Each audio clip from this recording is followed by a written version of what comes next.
Good morning and welcome. I am Bukola Koka. It's June 15. Yes, it's a Thursday morning. Yes, Mark, yeah, I mean, we just need to remember that, it's Thursday and it's June 15. The month is halfway gone. I'm Ayo Makinde. Good morning and welcome.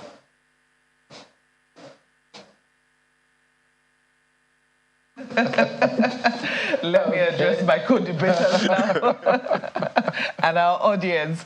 Well, environmental matters continue to be one of the major issues. I know that, there is so much to consider right now when you think of all that is happening in the polity. Just yesterday, we got wind that it's possible that the Naira has been floated.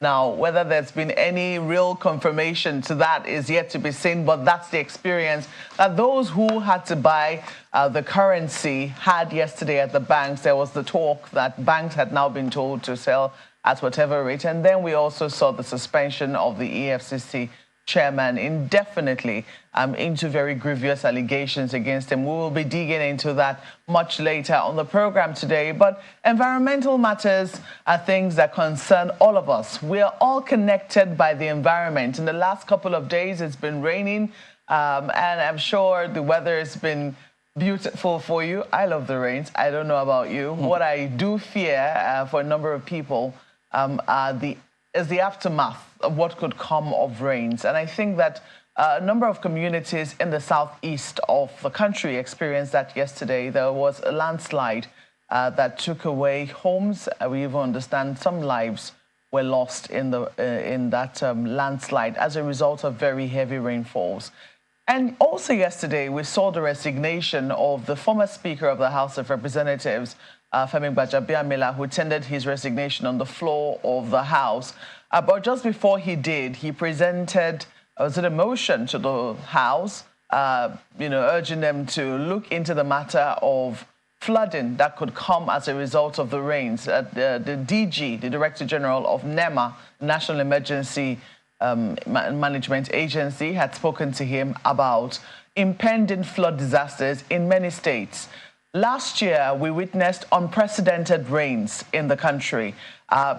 Even if your state was not affected directly, your state would have felt the aftermath of the rains. For instance, here in Abuja, fuel supplies were cut off, and as a result, there was scarcity, and people, were held up for hours at the filling stations hoping to get some fuel. This was because, trucks bringing supplies down to the northern region of the country couldn't get across, and trucks taking food to the southern part of the country too couldn't get across. It was a nightmare in places like Kogi.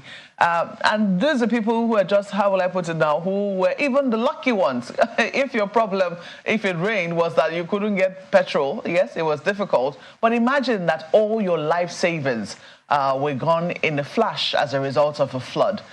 So to be forewarned, they say, is to be forearmed. NEMA issues these, these warnings almost on a yearly basis. The Hydrological Agency as well also issues these warnings almost on a yearly basis. Yet, our citizens still suffer the after effect, or, are still caught up in the effect of the floods. Just a few days ago, we celebrated, we marked, I don't want to say we celebrated, we marked World Plastic Day to try and get, to bring our minds to the use of single plastic and how we should try and reduce the use of single plastic. Water bottles, I don't want to say pure water bottles, bottled water. Yeah, that's the word I'm looking for. The PET bottles that we use to bottle our soft drinks, carbonated drinks. We see how these things fill our drainages on a daily basis, how people are still very careless in terms of how they, dispose of their waste. These are all the things that come to mind when you now begin to hear about the warning. The question is, are we prepared for it? Ayo and Bukola.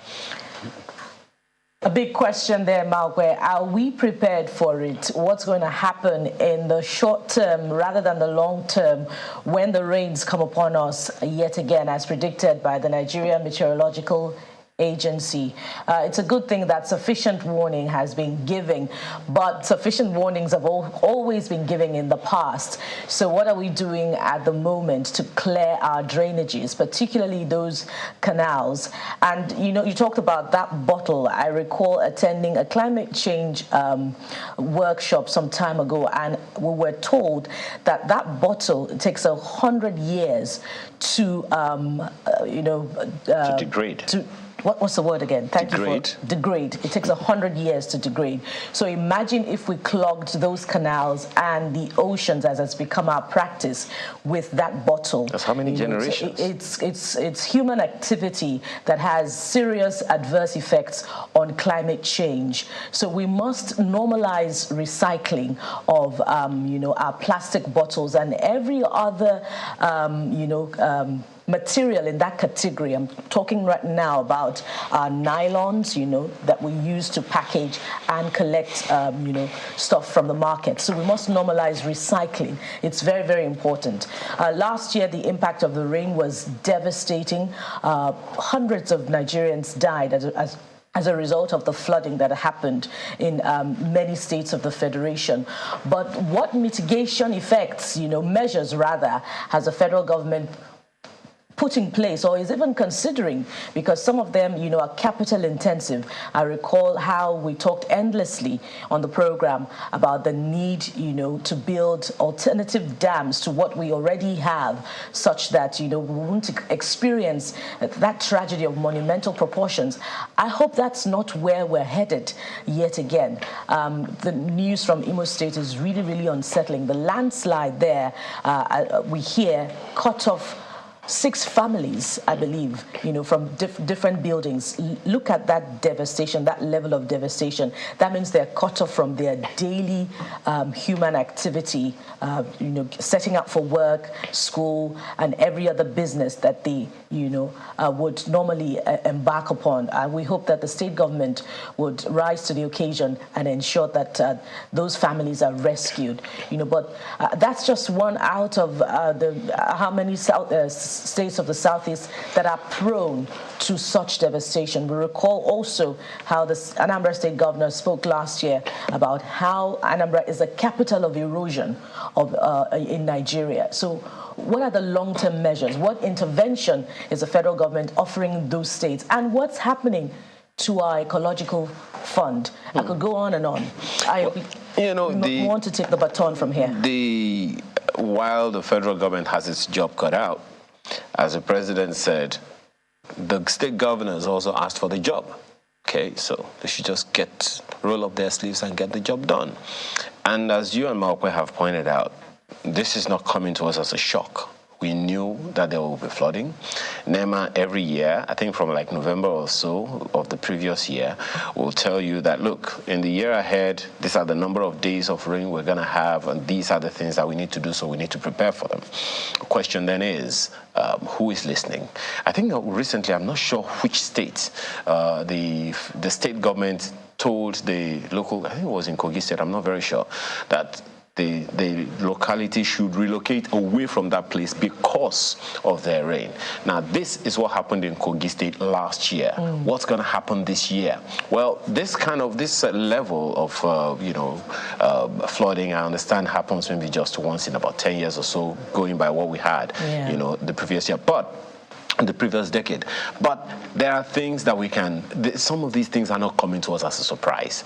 Now, yes, Bukola, the federal government has a job to do, but then the state governments have their own jobs to do because they are the ones who are employed by these people to do the jobs. The local government areas also have their jobs cut out because they are the ones who know where the shoes pinch. Interestingly, the traditional rulers are the people that, various individuals in the localities will go and speak to about these things. They know that these things are going to happen. They have representatives in the houses of assembly who can appropriate money to ensure that these things do not happen to the people that employ them to do the job. So let everyone get to work. Enough of blaming anyone for anything. Malcolm, thank you for raising this issue.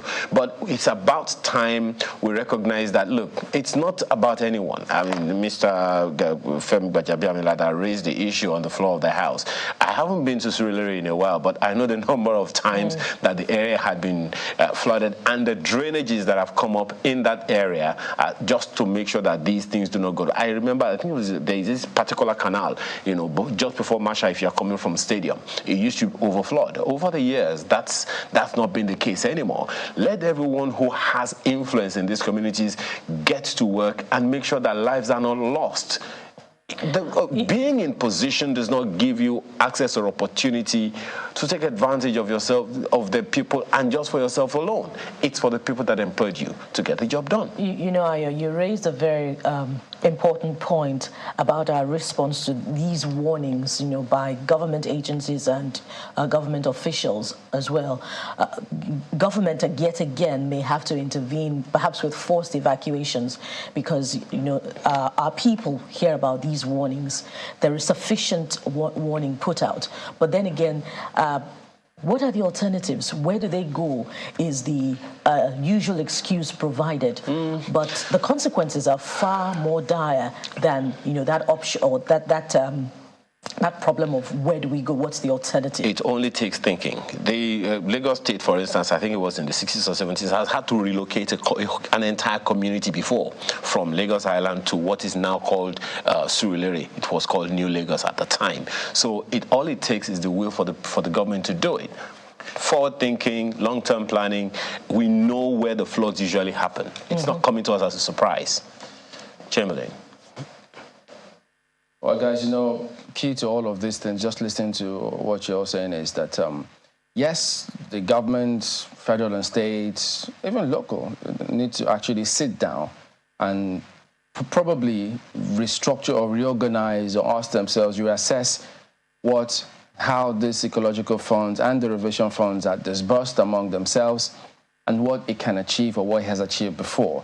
Because we all remember here, right from, I think, from President Jonathan's time to former President Buhari's time, how states got these funds when they had natural disasters, flooding, and the residents complained that what they saw, some of them didn't even get anything. The best that some could get was just allocation on buying of mattresses, Indomie, and the rest of them. The economy's livelihood was never restored. They were left to fend for themselves after they only provided short-term, immediate measures. The rest was history. And it's equally important because, I mean, when you talk about the Ecological Fund, I see just quick, simple search, you see how the disbursement of this fund has raised more questions than answers on the part of states. If they've received, according to NBS here, 64.417 billion from this Ecological Fund between 2021 and 2022. Yet we see how states talk about their lack of capacity, that they can't handle all of these challenges all by themselves. Even though they receive 2% Ecological Fund, 1% the revision fund between the federal, state, and local government. So it's still a big challenge in terms of when these natural disasters occur again, we are likely to see the same template, very likely to see the same things happen again. And you know what happens? I mean, NEMA, incidentally, is number one on the list of the beneficiaries of that Ecological Fund. So, and then we've always talked about the capacity of NEMA themselves. They only tell you, look, we can only respond.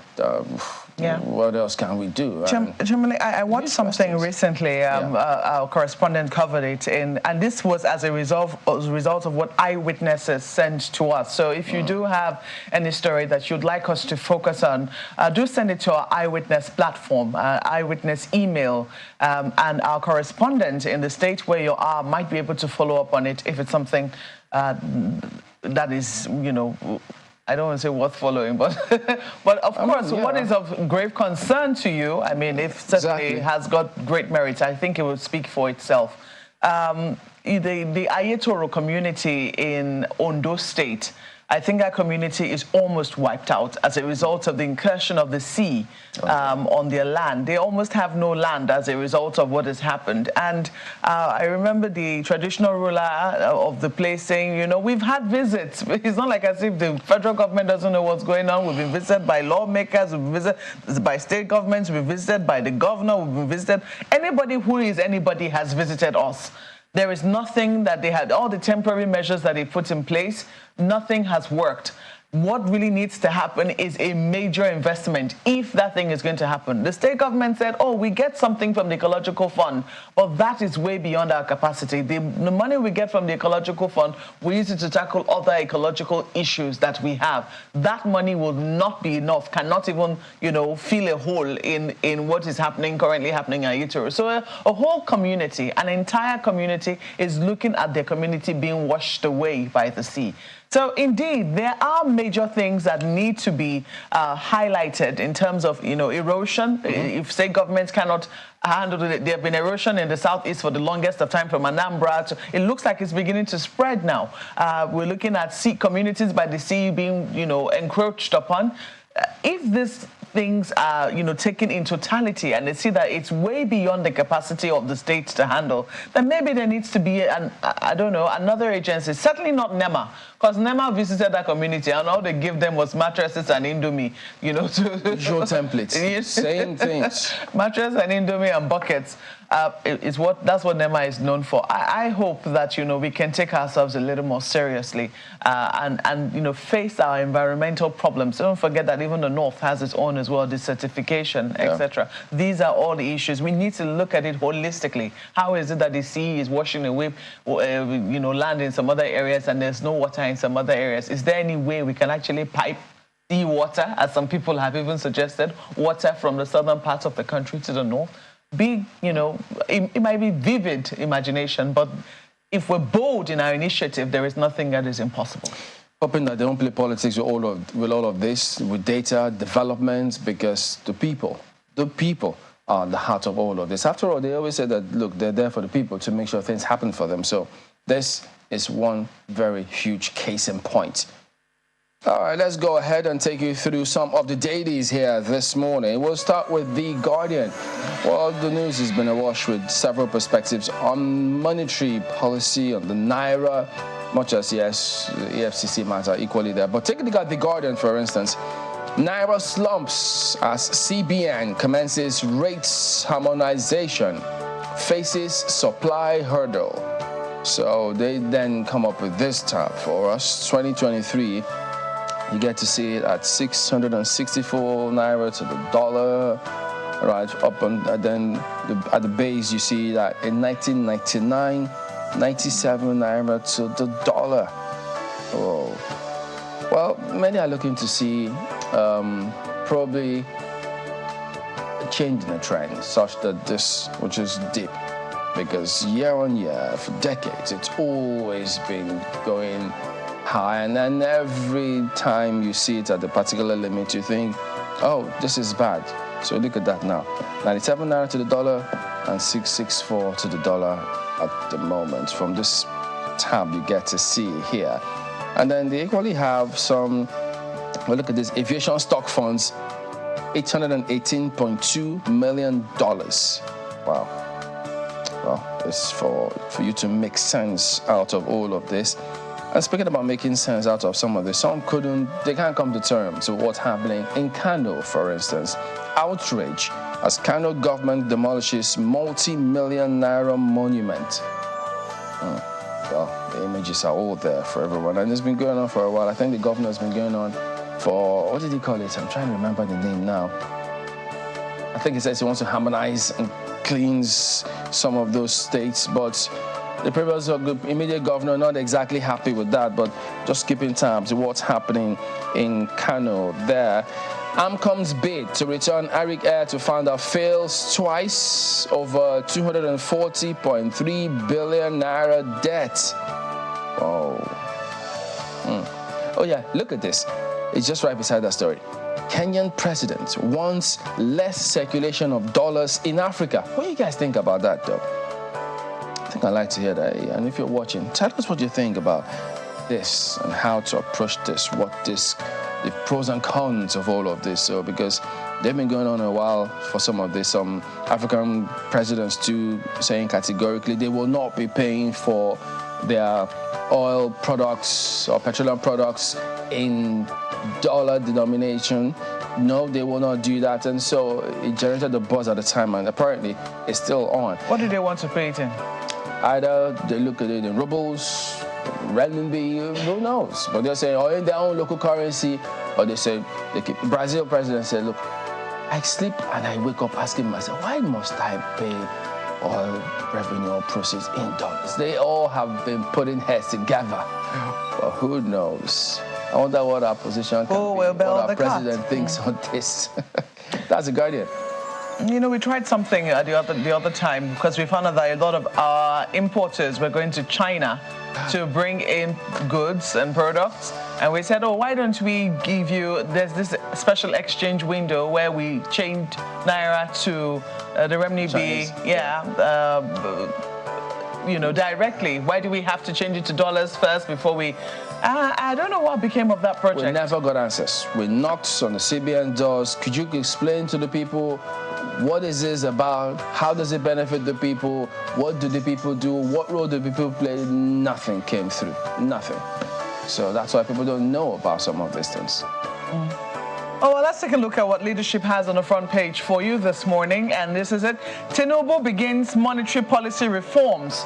Floats Naira. So a big experiment has started. CBN collapses Forex into import and export window. I'm looking at the leadership for you this morning. Scraps RT 200 rebate. Naira for dollar remittances scheme. So that's also there. Experts optimistic as equities markets gain 2.2 trillion naira in 2 days. It looks like people are saying, you know, they need for them to bring in their money into the country. They know that if they bring it in and they can take it out easily, then perhaps the bottlenecks will be, you know, taken away. But in the meantime, I mean, you can expect that inflation. Explainer. So they have that explainer on the front page for you. Well, people that want to immediately know what this means for them. If the CBN is no longer going to be given dollars at 400 and something to the naira, and it's now at 600 naira plus, what does this mean for those people that want to go abroad to, you know, to school? What does it mean for people who are going to be importing stuff? What will it mean for the price of fuel? Don't forget that we're still importing fuel, and we just recently removed all subsidies from petrol. It certainly will have its immediate shocks. As I said, it's the great experiment, in my own opinion. Page 4 is where you find details. You have a number of other stories there. DSS squeezes suspended EFCC chairman, Bawa. This is going to be very interesting. Don't forget that there's this great rivalry between the EFCC and the DSS. Will they go easy? Je ne sais pas. I don't know. But page 7 will bring matters to the fore. And I do know that before now, there had been attempts by the EFCC to arrest former, DJs of the DSS, and that the DSS resisted. Hey, but when it is the president who suspends you, and we're talking about the kind of sleaze that is mind-boggling. Page 7 is where you might want to go to see that particular story. They have a number of other stories there for you. Kwara boat mishap, 144 rescued, 33 bodies found in Niger. A really sad and tragic story. We'll leave it there for leadership newspapers. Yes, indeed. From leadership, let's now take a look at this Nigeria. You know, just to add to that trail, a number of Nigerians, I don't know what your Twitter is looking like, but a number of Nigerians are enthusing about, you know, the very recent measures of the new administration. Fuel subsidy gone, former CBN governor, can we call him former now? Well, Emefiele gone, Bawa gone. and the new Naira. No, they are not sacked, they are suspended. They're Just suspended. To be clear. Well, will they return? I don't know. We'll find out. But let's take a look at this Nigeria, and it leads with the indefinite suspension of the EFCC chairman, Bauer. End of the road. That's quite revealing headline there.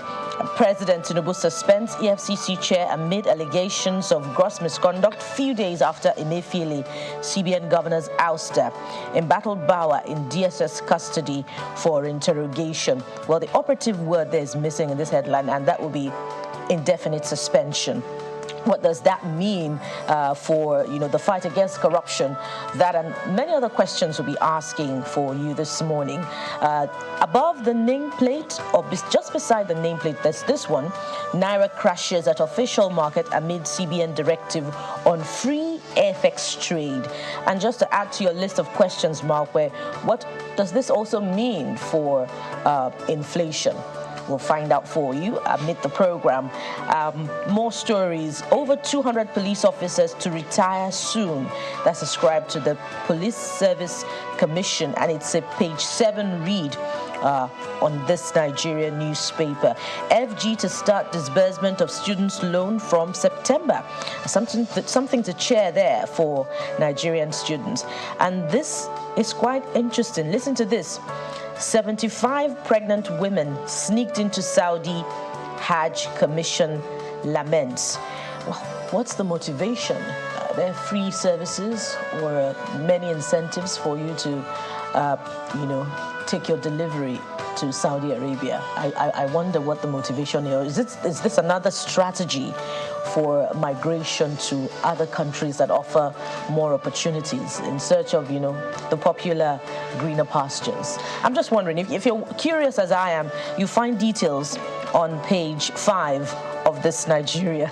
Let's leave it there for this Nigeria. Ayo doesn't have any answers. No, the details are on page 5. Switch to the Vanguard newspaper this morning. It is also talking about the big story. Well, one of the big stories. I don't even know. Yes, Marco, you're correct.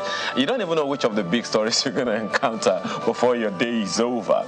But look at the one on the front page of the Vanguard newspaper. Naira depreciates to $664.04 as CBN removes restrictions. Well, this is Vanguard's narrative. What's been your own experience, within your Naira dollar conversation yesterday? Let us know on our Twitter handle. But then, of course, all of the details are also there. And one of the writers says retaining FX restrictions on 43 items counterproductive, according to Teriba. We'll find out more on that as we get into the details of the conversation this morning. Right under that story, students' loan. ASUP say no to tuition fee hike as scheme begins September. We need to ask some questions. And when we hear that the scheme will take off in September, does that mean that the Education Bank will be up and active before September? Are we looking at some recruitments? Who is going to be the CEO? So many questions. I don't even want to go into it. Several other stories on the front page of the Vanguard newspaper. But Mr. Amasis, and then we switch. Mr. is saying, if the situation of the fuel subsidy removal remains like this, I'm going back to my village. And Mrs. says, are there refineries in your village? That's the Vanguard newspaper this morning. Okay, take a look at New Telegraph. As Nigeria moves to abolish multiple rate, Naira slumps to 664.04 Naira to the dollar at investors and exporters window. That's the INE window right there. Tinubu's Act proposes amendment of CBN Act, advises transfer of banking supervision to separate regulatory authority, recommends hike in capital requirements of BDCs, Apex Bank scraps RT 200 rebate, Naira for dollar remittance schemes. Okay. So you wonder what the implication of all of this would be if these recommendations are adopted and implemented. So, well, maybe interesting, you never know. But we'll see. We'll find out how all of these recommendations, what could be the implications, and best case scenario and worst case scenario, as we always like to take a look at here today. Abuse of office allegation. Tinubu suspends EFCC boss Bauer indefinitely. Direct him to hand over to Commission's Director of Operations. Review legal framework of anti-corruption agencies in Nigeria, Abakoba tells NAS. So, and then above this lead story, ECA, Buhari squandered $1.6 billion as revenue dropped to $473.7 million. There you go. In the meantime, look at this. If you think, quite interesting. Beyonce blamed for inflation surprise in Sweden. How did she do that? That's a big question. So you just wonder, oh dear. So certain things can influence the economy and currencies beyond those ones you study in economic classes. So here's one. You can read that and find out. Did she go and do a show and all the men were paying more than they should pay to see it? I don't know. Boy. Who can resist beauty superpower? Look at Daily Trust is next up here. Tinubu suspends EFCC chairman Bauer. That's a lead story. Accuses him of abuse of office. Embattled anti-graft chief grilled by DSS. Umar Abba takes charge. Removal politically motivated. That's according to CSOs. You might want to find out which ones of the CSOs are speaking. Page 4 is where you'll find details. CBN finally devalues Naira. Forex scarcity bites harder on airlines. Devaluing and unifying the currency, very positive. Details you'll find on pages 19 and 20. Don't forget that the Daily Trust took that story first. They broke the story that the CBN had devalued the Naira. The CBN denied, but the Daily Trust said, we stand by our story, and looks like finally it's been confirmed. Take a look at a number of other stories. There's student loan. We can no longer foot universities' bills, according to the federal government. Oh, dear. Oh, Lord. When the president was signing that student loan bill, people were saying, oh, it's a wonderful move. And I said, look, your school fees is about to go up. That's what's happening. You can have it. No, you can't.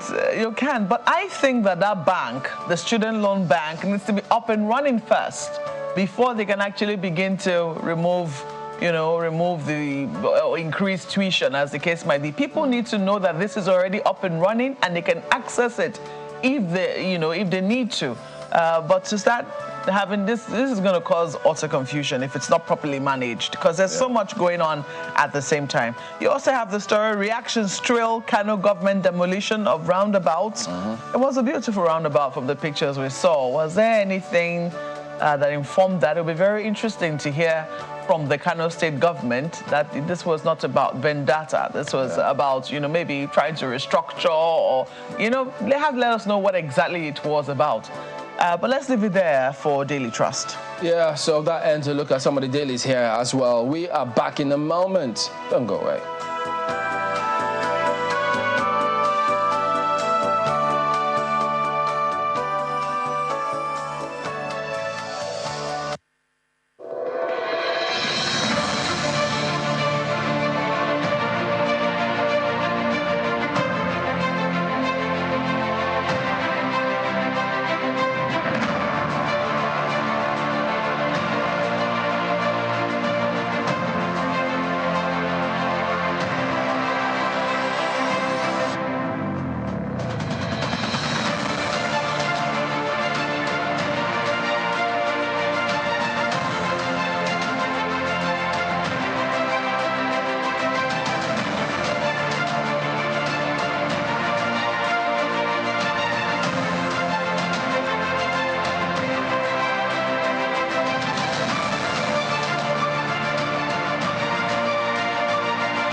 Thank you for staying with us. There are those who would say that the CBN's operational change to Forex market, to the Forex market, is not something coming to us afresh because we've been down this path before. Are we going to sustain it this time around? What does this mean now? Then the exchange rate wasn't as, how shall I say it, high as it is now. But here we are. Is this going to be sustained, or is there going to be another intervention of the CBN? What are the implications of this new directive that we are in now? Let's have this conversation with the founder and CEO of Center for the Promotion of Private Enterprise, CPPE, Muda Yusuf. Thank you so much for joining us, Dr. Muda. Good morning. This is one of the things that you and a few other economists, have been talking about for quite a bit. For those who are wondering, what does this really mean, unification of the Forex market in Nigeria? What does it really mean?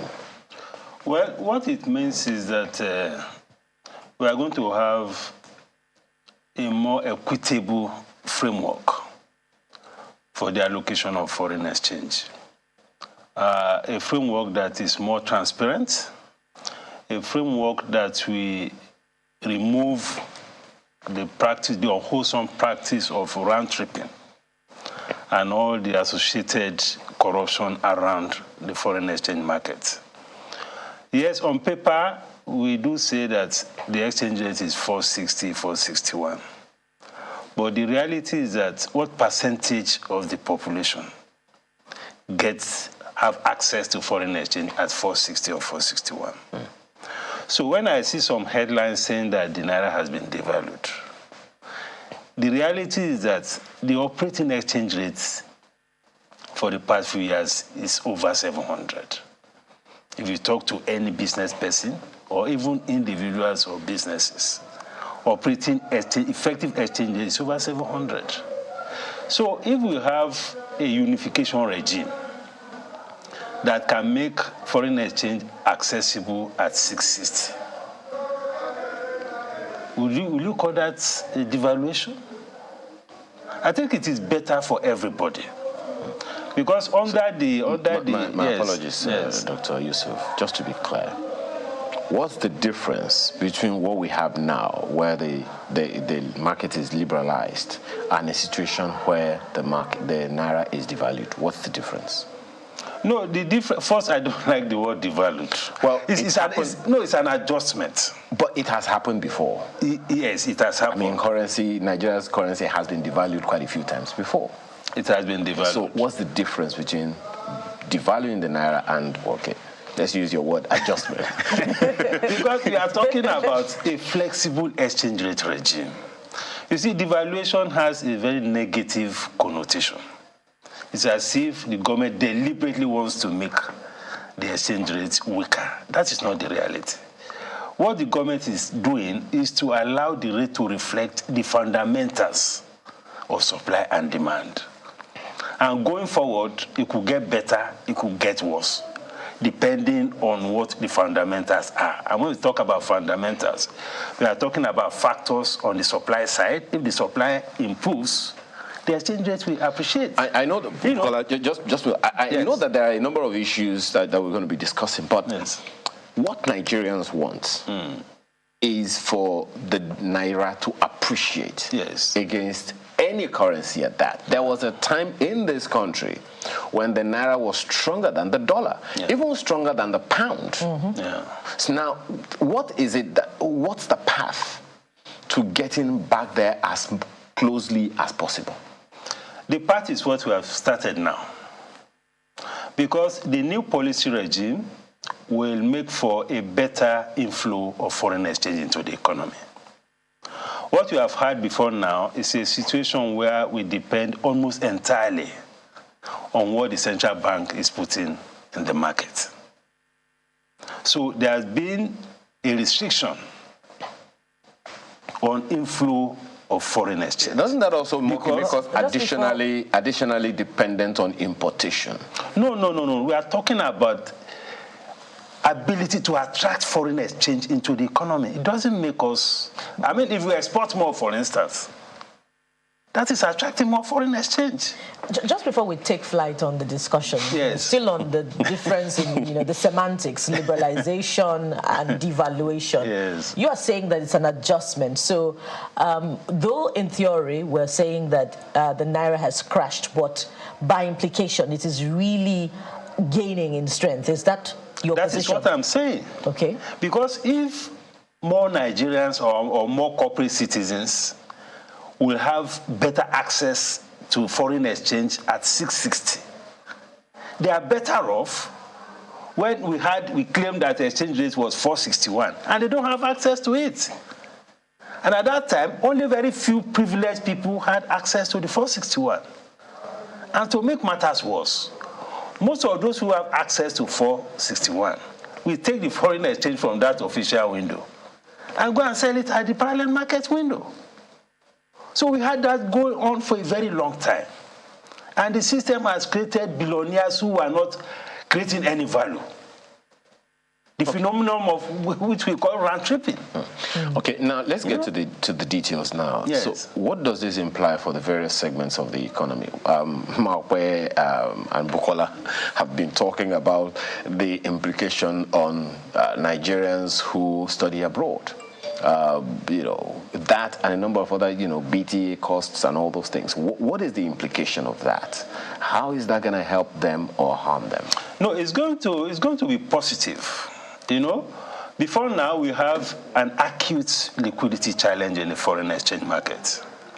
And when I say liquidity, what I mean by that is ability to buy and sell in the foreign exchange market. That has been a major challenge. Talk to anybody who wants to either pay school fees abroad, who wants BTA, the kind of things they go through, and what percentage of them eventually even get the BTA or even access to foreign exchange to pay school fees under the current regime. So what we are saying is that this current dispensation will create liquidity, and what liquidity means that it will improve access. But it costs more. It will cost slightly more than... It will cost significantly more, from 400-something to 600-something. You see, that one is academic. Okay. I mean, talk to anybody. How many people are getting the foreign exchange at 460? How many people? You were explaining liquidity. I want you to land on that. No, what I'm saying is that this system will create liquidity. In other words, it will allow people, whether you want to import raw materials, you want to pay school fees, you want to even use your Naira card, you'll be able to do it seamlessly. Because there's liquidity in the market. And how this will create liquidity is that it will allow more for it. There are a whole lot of people, investors, that want to come into this economy. And when they are coming with dollars. And in that regard, some are also enthusing that it will allow Nigerian students seeking this loan to take that Naira abroad and be able to exchange abroad instead of that stress about, exchanging and securing the dollar here at home. How true is that? Well, I cannot validate that. But what I can tell you is that the current system, up until now, when has created a whole lot of distortions in the market. And what you are saying is possibly part of the distortions, because it's not transparent. And there's a whole lot of corruption around the foreign exchange market. It was almost becoming a new normal. That you want foreign exchange at 460, you have to know somebody, you have to bribe somebody, you have to have a markup. And I mean, it was destroying the economy. So more so that some investors have left the country. Because the whole system was so unethical that not many people were ready to continue to play in that kind of environment. So this is going to make the space it's going to bring a lot of sanity into the space. And in any case, floating the currency is not absolute. Nothing is absolute. Because I imagine that should be, a possibility in the long term. Because if foreign nationals can bring dollar with ease, to trade in the local economy, why shouldn't it be the same for Nigerians to be able to exchange their currency conveniently when they travel abroad? No, I don't see any difficulty in exchanging your currency when you travel abroad. The challenge that I know is that you cannot use your card. It was so bad that at the time it was even using your Naira card was reduced to a maximum of $20. Okay. Then lately, the thing was even cancelled completely. Okay.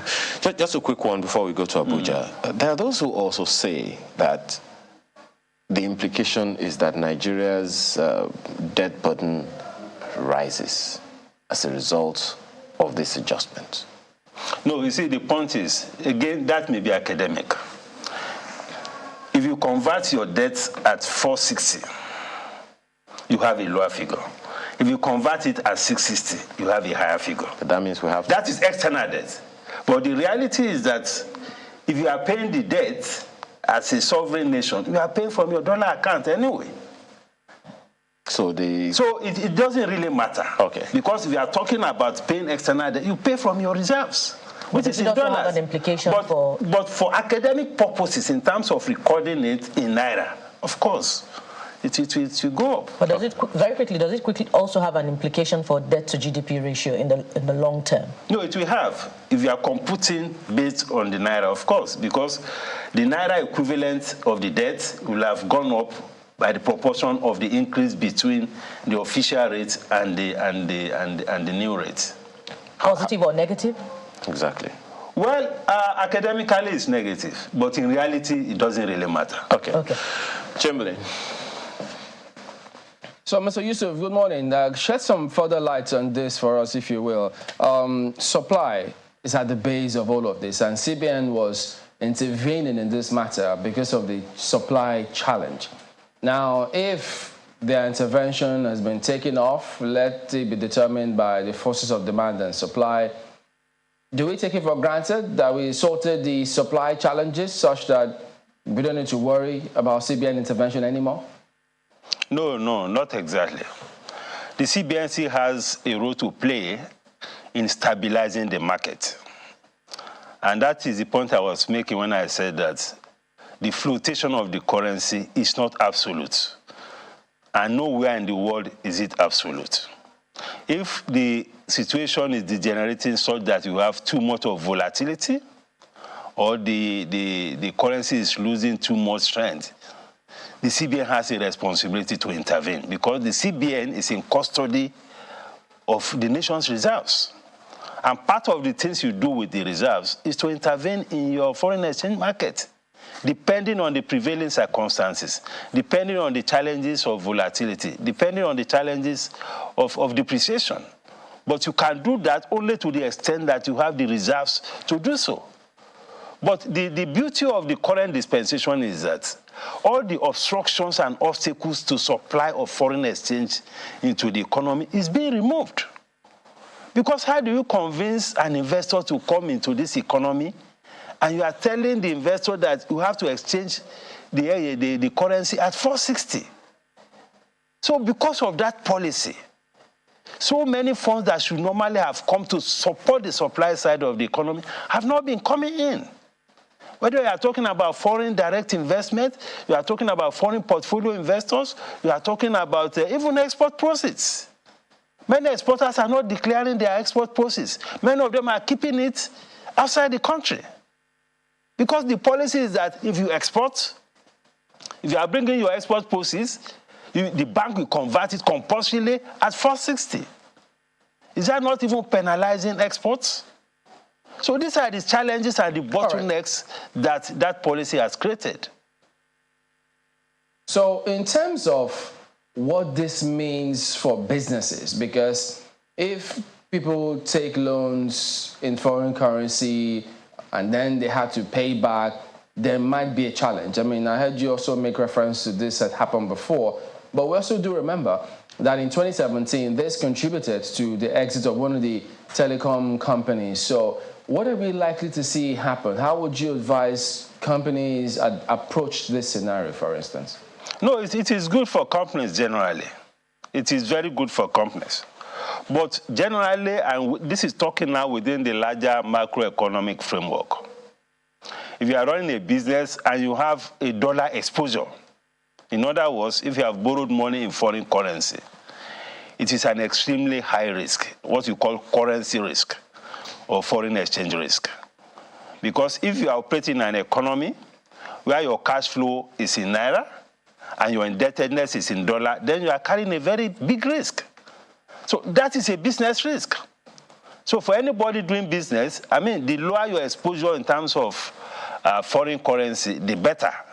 Except, of course, if the business you are doing here is a business that is generating foreign exchange, then perhaps you can get away with it. But if your cash flow is in Naira and you are exposing yourself to dollar indebtedness, then you are carrying a very big risk. So that is a business strategy issue.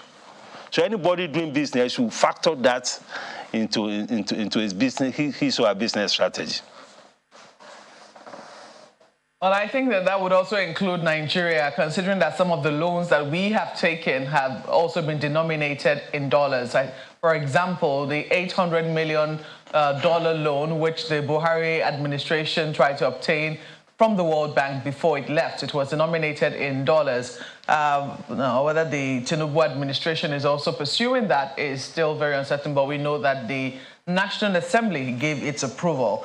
What I'd like to ask you, Mr. Muda Yusuf, you seem very bullish about this. You have said on the long run, even though it depends on a number of factors, it can go either way, you seem quite bullish about what has happened. For some people, they express concern as to whether or not this are not too many pills at once.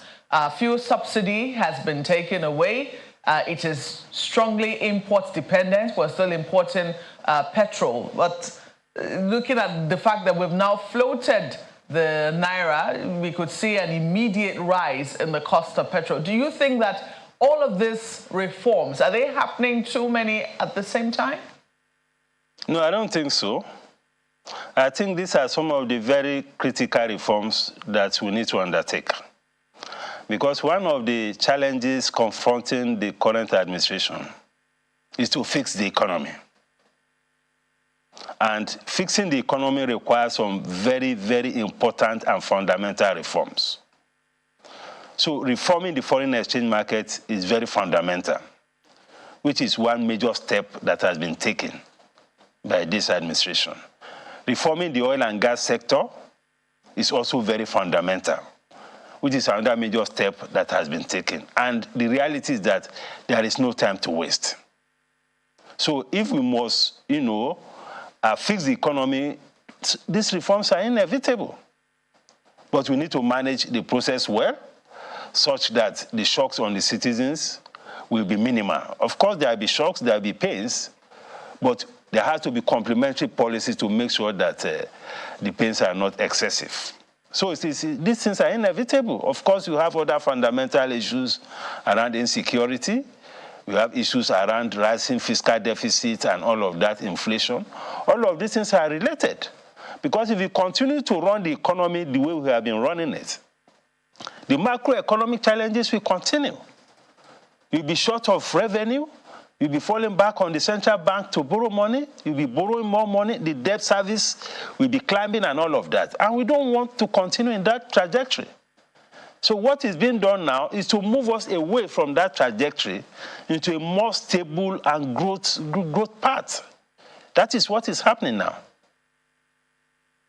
Spoken about the macro level, but looking at the real, I don't want to say micro, but nano level, at the individual level, because as you said, the shocks need to be managed in such a way that they do not kill the citizens. You didn't use the word kill, though.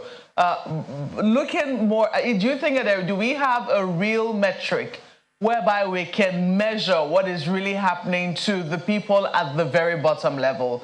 You haven't mentioned the fact that this is going to have any impact on the price of fuel, which is one of the things that we just saw go up astronomically. What do you think is going to happen again? Do you think we should be expecting to see another increase in the price of fuel so soon? Well, it is possible. I say that because before now, the bulk of the importation of the petroleum products, in fact, almost 100% of the importation of petroleum products was done by the NNPC. Now, the new phase of the management of that sector now is to open up the space for private sector players in that sector to be able to import petroleum products. In the meantime, That's pending the time when our refineries will come on stream, pending the time when the Dangote refinery will come on stream. So now, for the private sector players to be able to import petroleum products, they have to access the foreign exchange market. The challenge they have had up until now is that they don't have access to foreign exchange. So we are dealing with a monopoly situation, which has its own problems. But now we have more players, and of course, if they are accessing foreign exchange at about 660 or something like that, it is likely that the price of fuel may go up, but we need to look at the numbers. What is the price of crude? What was the cost of transportation and associated costs for us to be able to come to a very a proper figure, and for us to be able to estimate what exactly the landing cost will be. But the government has a responsibility in this case, because when we are talking about moving the economy towards a market-led economy, there's always a room for government intervention. No economy is left to be entirely free in terms of being completely a market economy. No. There are instances of what you call market failure. So it is the instance of market failure that leads to government intervention. So it is for the government to look at the entire gamut of policies and to also manage the trends in a way that we don't allow prices to go completely out of hand. If there are charges that government needs to waive, if there are taxes they need to waive, there are so many costs apart from the cost of the importation of the petroleum product itself. Those costs we can tinker with those costs so that the landing costs will be much less. But government has a responsibility to also manage the situation so that we don't completely expose the economy and citizens to issues of market forces. All right, well, while, we are still at that, there are those who are also wondering, perhaps in reaction to what you just said now about the government at one level or the other still intervening. What does that imply? Does that mean that there are some ways in which the government will still intervene in this Forex issue? Of course, of course. I mean, the whole process of oil, for instance, comes in dollars. And it's in the custody of the Central Bank of Nigeria. So while we allow the market to interplay, the CBN also has some reserves with which it can intervene, depending on what is happening in the market. Intervene in what sense? No, intervene by also selling dollars. Because we are talking about supply-demand situation now. But won't that bring us back to where we started off from? No, certainly not. Certainly not. Where we started from is that the central bank is fixing the exchange rates. Where we are going now is to allow the market to determine the rate. But that will ensure more liquidity because more foreign exchange will come in from autonomous sources. But what you so our dependence on the CBN will be less. But yeah. But if there are shortages, the CBN has a responsibility to intervene. In 2016, this is exactly what happened. And then, as you said, the CBN intervened. And then the CBN couldn't stop intervening anymore. So how do we know? We didn't continue on that trajectory. Okay. At some point, the CBN governor put a stop to it. Because at a point, the CBN was even buying dollars from the market. And the market was that robust. And the CBN was buying to beef up its own reserves. And that's another key concern, Dr. Yusuf. The initial enthusiasm, about a new policy from a new administration. Do you see that this will be sustained in the long term? Don't you think that at some point, another complacency will set in and then we'll go back to business as usual? No, certainly not. If the government is focused, and if the government is getting the right kind of economic advice, there's no point going back on this kind of policy. Remember at the time, it was even the vice president that introduced the I&E window when President Buhari was out of the country. Because even the CBN, for some reason, is not a fan of the market. The CBN doesn't believe in a market-led economy. So that is why we have been having all these obstacles, to reforms and to the market. It took his suspension now for all of these things to begin to happen. Okay. One of the predictions that you made could be very worrying for Nigerians who are still grappling with the new pump price of petrol. And you've said that, this new exchange window could also elicit possible further increase in the price of petrol. Do you see the fact that domestic production commencing soon from the Dangote refinery providing some form of stability in the pump price? Certainly. Any day, domestic production is much better for an economy because it makes you less dependent and you worry less about the volatility of the currency. So it's going to help. But in the meantime, the government still has a responsibility. I keep saying it. No system of economic management is absolute. If you are talking about a free market economy, it's not absolute. If there are challenges along the line, government has to find a way to intervene to stabilize the system. Dr. Yusuf, we have to round off now. Yes. But just a quick one. Micro, small, and medium enterprises are also in this economy. Yes. What does this mean for them? There are those who say for some it's good, for some it's bad. What do you say to them? How does this help or harm the SMEs? No, it will help them.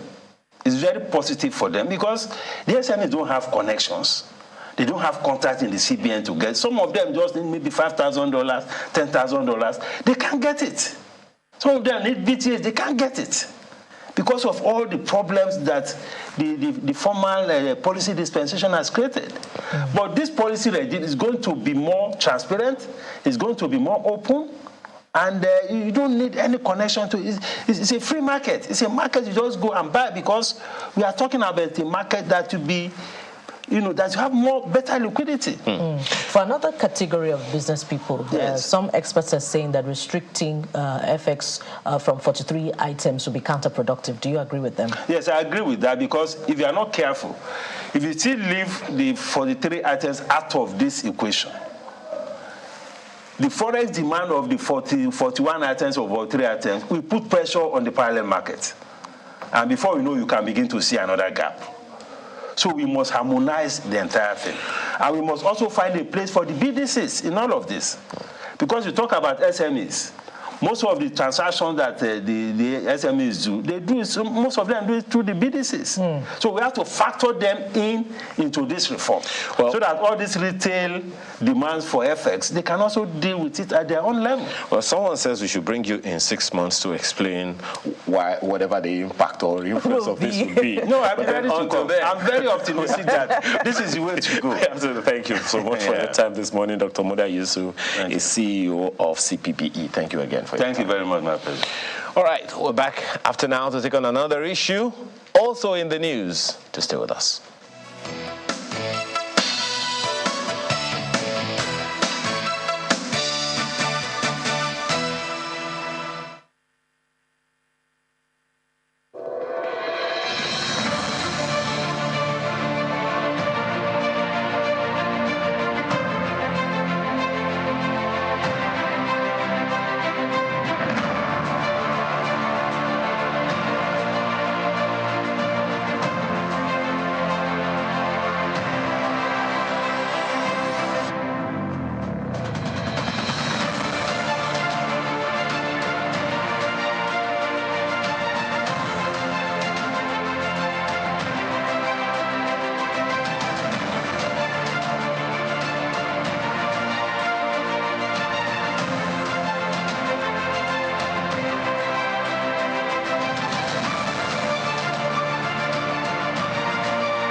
Finance Minister Dr. Ngozi Okonjo-Iweala once said, whenever you're fighting corruption, corruption will fight back. She added her voice to that. Is that what is happening now in the case of the suspension of the EFCC chairman? Let's take that and a number of other issues up with Evie Richards, Executive Director, Corruption Observatory. He joins us here in Lagos. Thank you so much for joining us today. Thank you. Good morning. Is that what's happening? Maybe I should first say that Nigeria currently is in the corruption trap. A nation is said to be in the corruption trap when it is denied foreign direct investment for development purposes, and then it is forced to undergo critical reforms that makes room for more corruption. And before you know it, you begin to have templates of legal corruption. This is a burden story. We are yet to know the details. But that seat really, for the occupant of that seat to be suspended indefinitely, Nigerians are supposed to know the grievous offenses that, because the statement conveying that suspension was very brief, the allegations, so that you don't give room to speculations of retribution. It is official that before this president won elections, he was under investigation. And a number of times, Bauer did say so. Even the Senate president, current one, were all under investigation. So in order not to make room for speculation, if you say he has committed grievous offenses, those offenses should be laid out. Nigerians want to know. So it would not be like we are walking into what we might describe as legal corruption. Well, should we? Okay, because if you call it offenses, it sounds validated. As you said, there are allegations. Mm-hmm. Do you think those allegations should actually be put out? One of them that is famous is that is a former governor now, Matawali, saying that this happened, and a number of other people have also said that even before he became chairman of EFCC, there were some activities and all of those things. So it goes back to just sheer allegations, and those some would also say he's it's from corruption is fighting back. Or maybe, as you said, the president was under investigation. Maybe he just wants to take his own pound of flesh. That's exactly what I'm saying. So the allegations ought to be put in this outer space for everybody to know. For instance, when the case of Magu came, we knew several things, several A, B, C, D, E, that was in the outer space that he did, and you could see a panel was constituted, for another. So I'm saying that, look, normally around the world, a major top-down anti-corruption agency, which the EFCC is protected by the legislature, instruments from the legislature, and also some instruments from the executive for the common good of democracy. So that you don't just wake up one morning as the leadership of the executive and say, look, I no longer like your face, just go. Like what is happening now, But Mr. Richard, if that could be the case, but if it's not the case, let's look at the trajectory of the exit from office of, our anti-corruption czars, which pretty much leaves a moral question on that office. Isn't it concerning, even though the former EFCC boss also says, look, he was being witch hunted and the allegations leveled against him are malicious. But it's one too many if we count down the line of, former EFCC bosses that have exited the office. Isn't it worrying?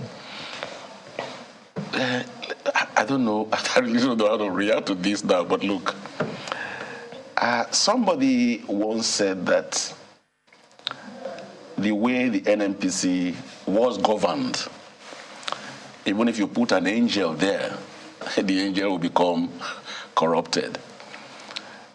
Corruption is endemic in Nigeria. Everybody knows that.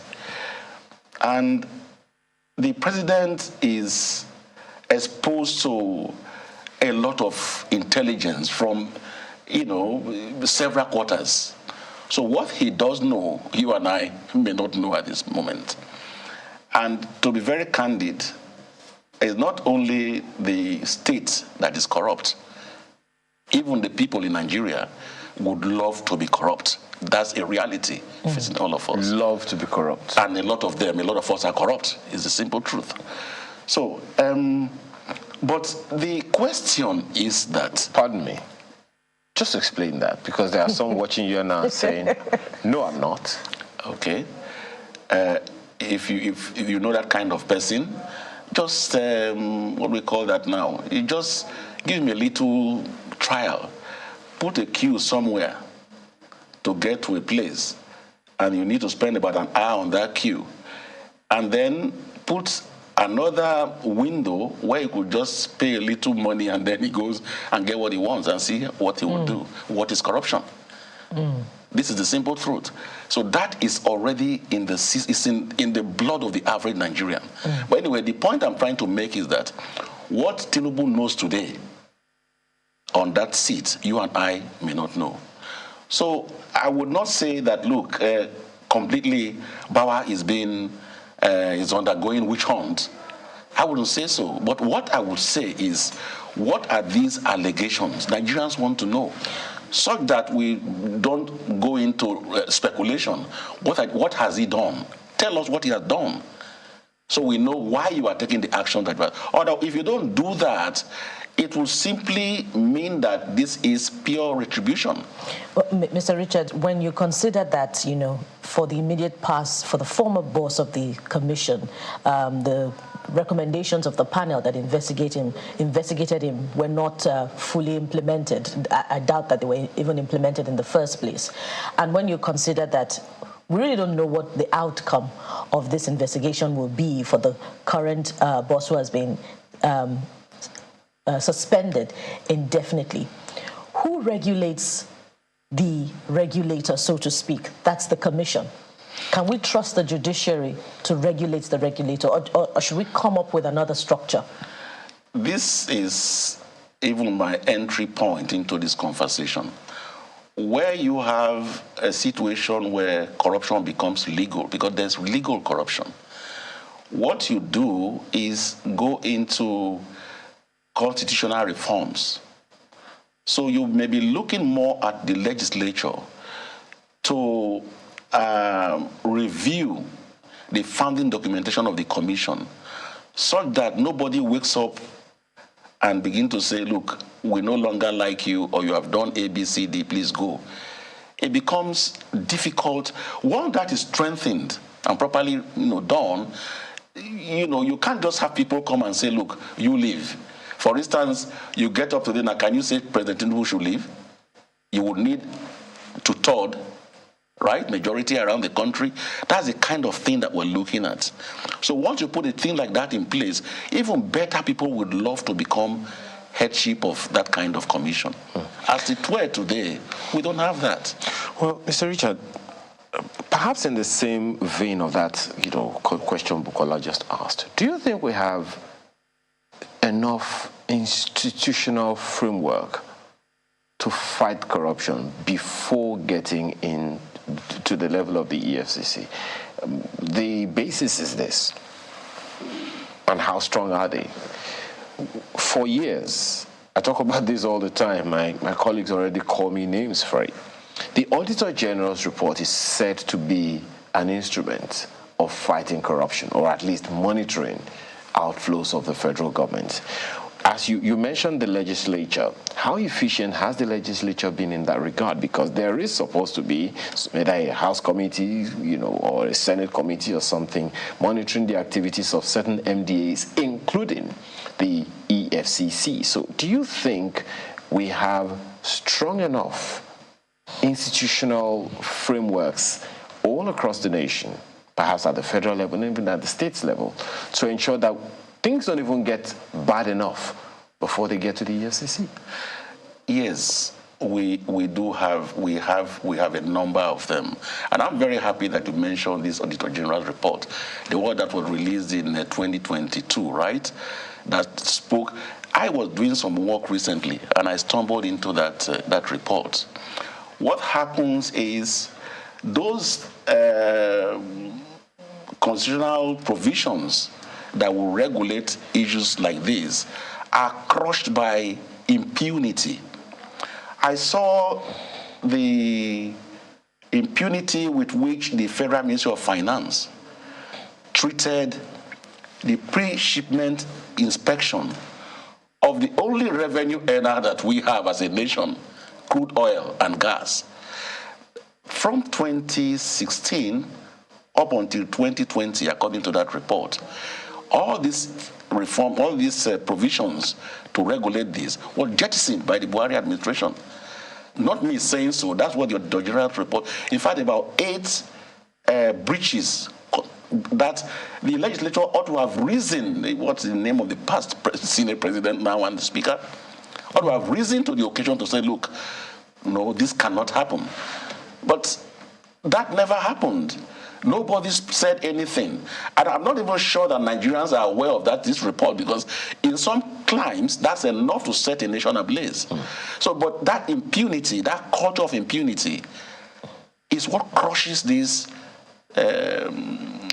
provision that should regulate. Whether or not that is effective, I guess time will tell. Let's go to Abuja. My colleagues have a question for you. Yeah, Mr. Richards, good morning. So, I mean, when my colleagues also referenced that accusation or allegation by the former Zamfara state governor saying the EFCC boss, the now suspended one, demanded some $2 million bribe from him, many were concerned, even though the EFCC responded at the time saying, well, if they had anything, they should prove it. Then you also look back and you see how the former Attorney General Malami and the former EFCC boss Mago at that time went back and forth about proceeds of crime management and his intervention, how there were reports of him influencing decisions or proceeds or some vessels. So all of those things raised a lot of concern. And then there was this U.S. report at the time which also did say corruption under the former government was pervasive, it was endemic, and you thought, in spite of all that has been done, so these challenges exist despite all the efforts or whatever people might have read or whatever the previous government or government at the time said they've done. Now, still following up on that question about what should we do? How should we approach this to ensure that, one, if you have an Attorney General or Minister of Justice, if they separate the offices, or whoever is there does not interfere, or that agency runs and then everyone can see that indeed we do have a framework, an institution, either for the EFCC, the ICPC, they can do their jobs no matter whose ox is God. This revolves around the removal from office of the chairman either of the ICPC or of the EFCC. The instruments that makes it possible, the processes to be followed for that person to be removed from office. And that will require constitutional review, some reform of the founding documentation of the commission, whether it is the ICPC or the EFCC. And that should bring together the 3 major parties in the government, the judiciary, the legislature, and the executive. Once that is done, and it is very clear that nobody can bring to bear retribution or trying to, exactly that's what it is, in removing the occupant of that desk, then we will be sure that we're going in a better trajectory than we are right now. As it is right now, any president that comes that doesn't like the previous headship of the leader of the EFCC will find one excuse or the other to say, look, my friend, you can go. So it will require some kind of deliberate reform in the founding documentation of the Commission, ICPC or EFCC, so that it becomes almost impossible for one single party to wake up and say, look, we no longer like your face, take a bow and leave. You know, you've kept tabs on what we've done over years in terms of the measures and the policies that different governments have put in place to ensure that, yes, we're on track with respect to fighting or tackling corruption and its tendencies in different parts of government. So from what you've seen over the years, how would you rate it? Are we making progress? Are we taking the right steps or what? No, we are not making progress.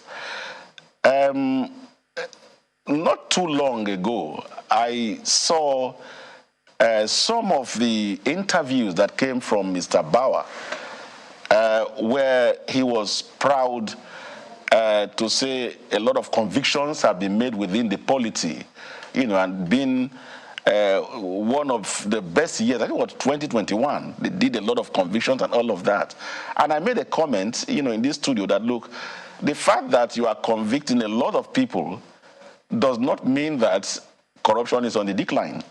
Because you can convict 20 and, you know, progressively you have much more corruption in the contest than you had before that. So, but there are ways that it is done around the world. There are world best practices that we should follow. And regrettably, really, Mr. Bauer was trying to copy this from the committee of which I was one. You know, we went to visit him concerning international standards. You know, putting standards into systems and making those systems almost impregnable to corruption. That is the way corruption is fought around the world. So that while you are working as an employee, you are fighting corruption. And these standards are commonplace. One of it is the quality management system, you know, ISO 9001. Another one is the anti-bribery management system, ISO 37001.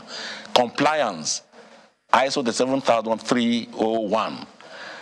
If any organization put in place only these three standards, even if the leadership wants to steal, it becomes almost impossible for them to steal. However, even if you use impunity to steal, it's glaring for everyone to see that you actually stole. You know, so we are not making progress because the right things are not being done currently. Is what we're doing right now is like, you know, putting manual efforts where we can actually automate the system. The systems. Well, I think another area where, you know, we hope that whoever takes over the helm of affairs will also look into is this proliferation of advance fee fraud. I mean, we see a lot of young people now in different states. It's now a major problem in quite a number of states, from Edo, Delta, Nasarawa.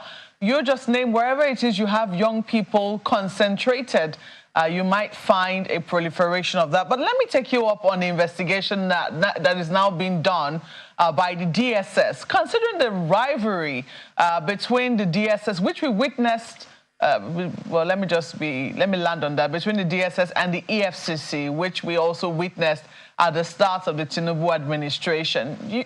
Investigating Mr. Bauer, do you think it is the DSS that should head that? The DSS does have a role to play, but it would have been better to have an independent commission, an independent panel with experts drawn from various sectors of the country to investigate Bauer and not solely left in the hands of the DSS, seemingly because of the major reason that you just mentioned, the rivalry between the DSS and the EFCC. You know, so it should not be left, and it would be very easy for the executive to manipulate the DSS than to manipulate an elaborate commission of inquiry into, and these are the things I'm referring to when I say that, look, the founding documentation of the EFCC should be reviewed. Once it is reviewed and the process of removing the leader becomes almost impossible, it will no longer be attractive for every president to say, look, I don't like you anymore, go. Because you have to explain to Nigerians why you are removing him. Even as it were now, we do not yet know the seemingly heavy allegations, that in any way they are allegations. Okay, well, so the loophole is there, and it's too. Our time is up, Mr. Richards, but just this one thing. Now, EFCC is just one of the anti-corruption agencies in the country. Do you see a situation where, you said the other time that we're not making progress the way we should be making progress. Do you see a need for some kind of a nexus of these anti-corruption agencies so that whatever affects one will affect others, and then they can fight this corruption thing seamlessly and as a team, not just as agencies in silos? Anti-corruption agencies are set up with major areas of focus. And that is why you see that the area of focus of the EFCC is not entirely that of focus of the ICPC. Ditto for procurement regulators like the BPP and all of that. But what can actually make room for that kind of unison amongst them would actually also come from the legislature. So the question now will be, if they are not interested in doing that, who will do it? Well again, let's hang that question. We really have to go now, Bukola, because our time is up. Before the 9th Senate, seeking to subject the removal of the chairman of the commission to its own confirmation. So perhaps that is progress, and perhaps that will be represented before the 10th Assembly. Well, it's a question that we have to take to another time.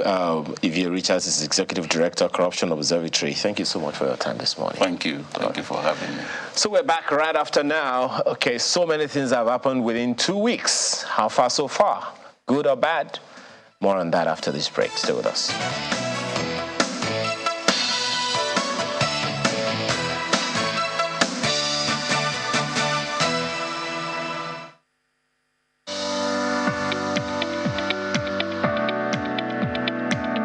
The Duchess International Hospital caters to every aspect of the family's health needs.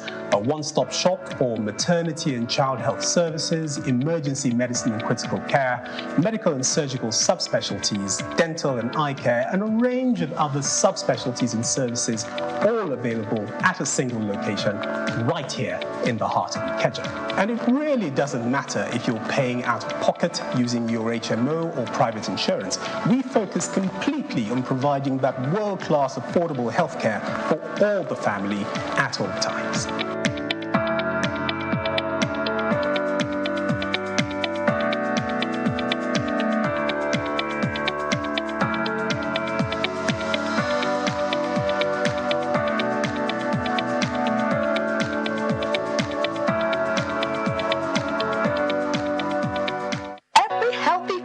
Needs the right amount of energy to start their day, but sourcing for breakfast with a splendid blend of nutritious multigrains? Big wahala. With the new Kellogg's Gold Grain cereal, you don't have to go through all of that. So now, your mornings can look like this. Go, go, go, Gold Grains. Love the goodness of its multigrains. Grain Sets Go! Also available in banana flavor. Breakfast time is Kellogg's time. Dear countrymen and women, the election is over and we have exercised our civic rights. Now is the time for this country to move forward in unity and harmony. Harassing or bullying one another on social media will only promote disunity, disorder, and retrogression. Let us avoid it and embrace peace. It is every citizen's duty to respect and protect individual civic rights. Please don't write or post any untrue or defamatory stories about individuals or groups online. Let us always join hands and voice out against misinformation and disinformation, curbing and discouraging discouraging the spread of fake news. Our children are the future of this great country. They need to be involved in learning about their civic duties, rights, and responsibilities in a cultural manner. We can create an atmosphere for meaningful and sustainable development in peace and unity. This message is from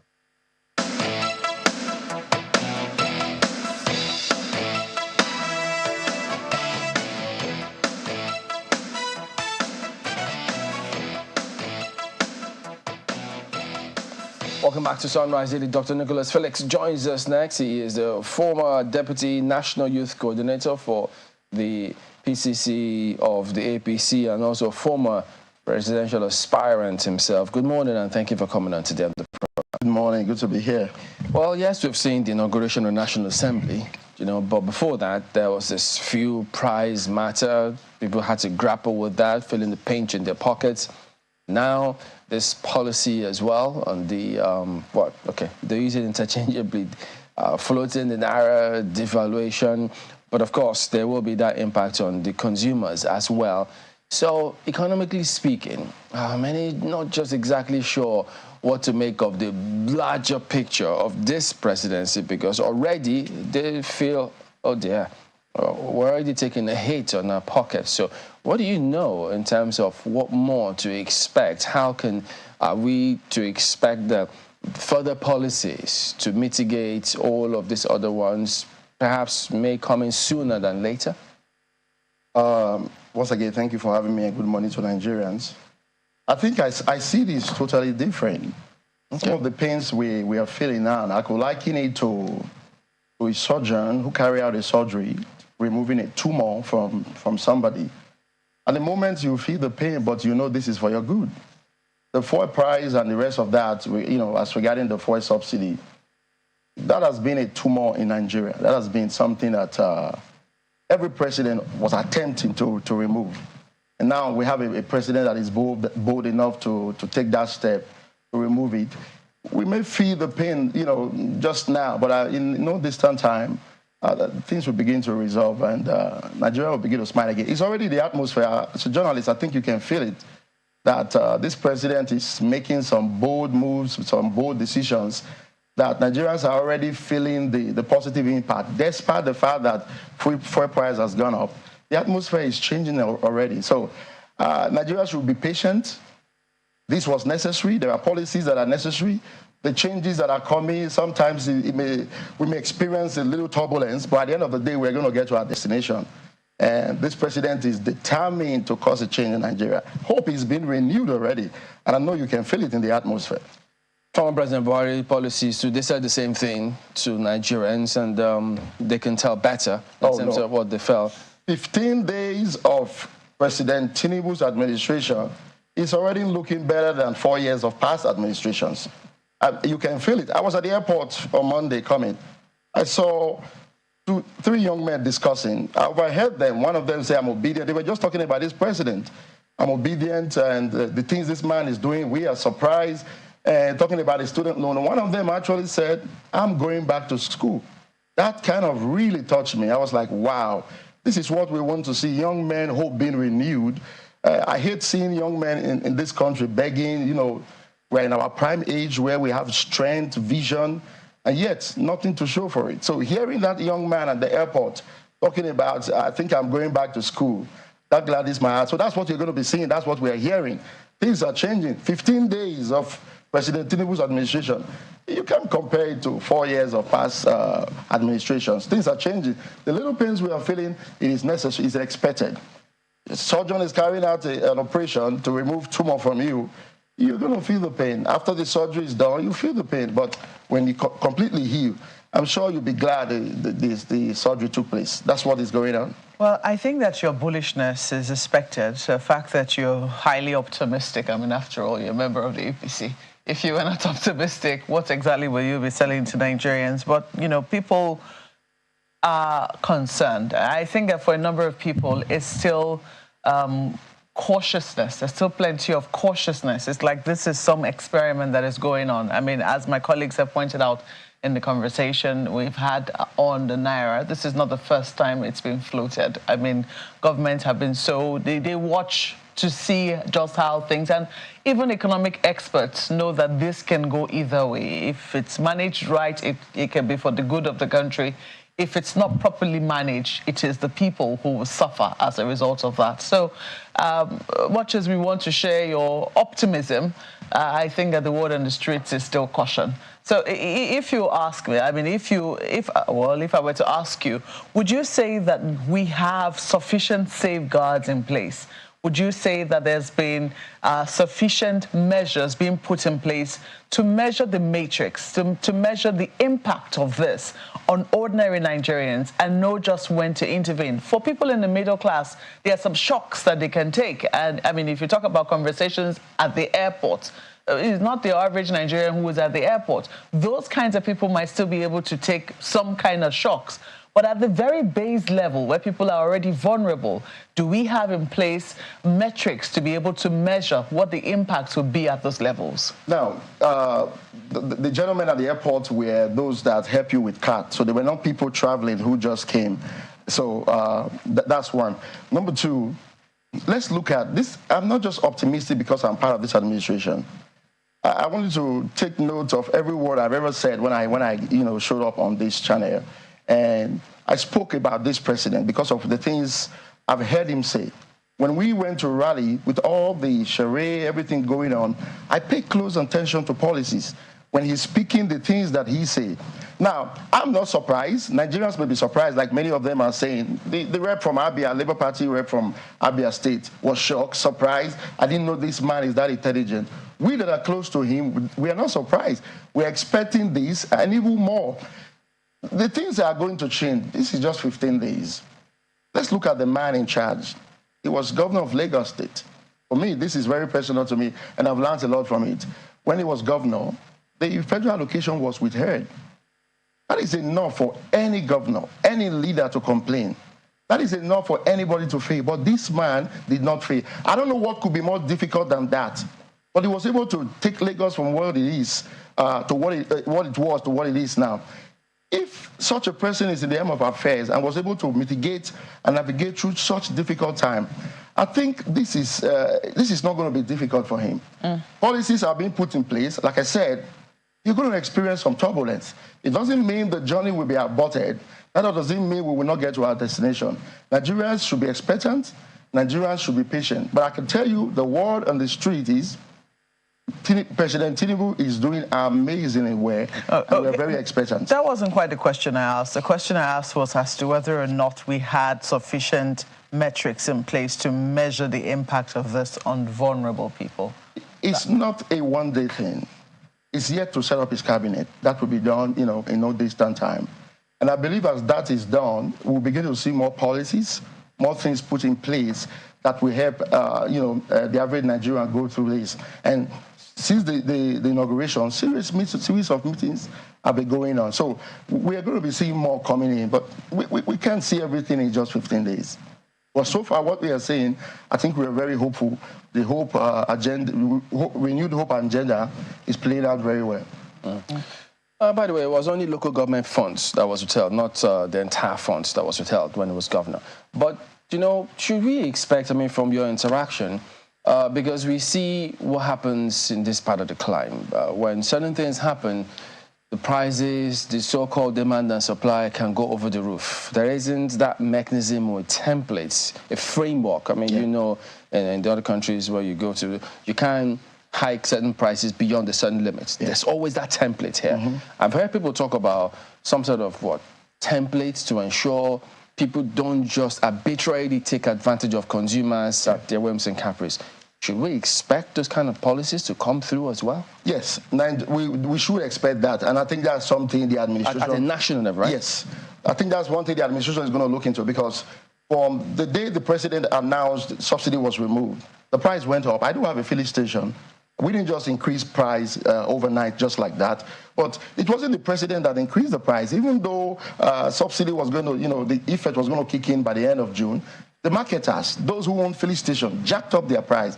That's not the fault of the president. How much did you sell? Most times, we sell at the usual rates. We just got it not too long. So the same rates we were selling, that's what we had. We didn't increase the price. So the point is, everything is not just about the president. The president didn't ask them to hike the price up. So, but it's the job of the administration to put this template, like you said, to be able to monitor things like this and implement some serious penalties for people who want to take advantage of the average consumer. But it's not just all about the president. Those of us who are the oil marketers, the businessmen and women, the airline owners, they should be able to do the same. If there's no need to increase the price, you don't have to. If Nigeria is going to be better, we must join hands together to work with the president. The president is one man. He announced subsidy was removed. Those who already had the fuel already had the price. It's not the president's fault. So if we as Nigerians really want to see change, you must do the little part you can in your own little corner. Well, that's why many are waiting for his team, because yes, he's one man, but he's going to be the one to pick his team. Yes. And we expect Nigerians to trust him and his team to deliver. So in that regard, we'll wait and see how that turns out.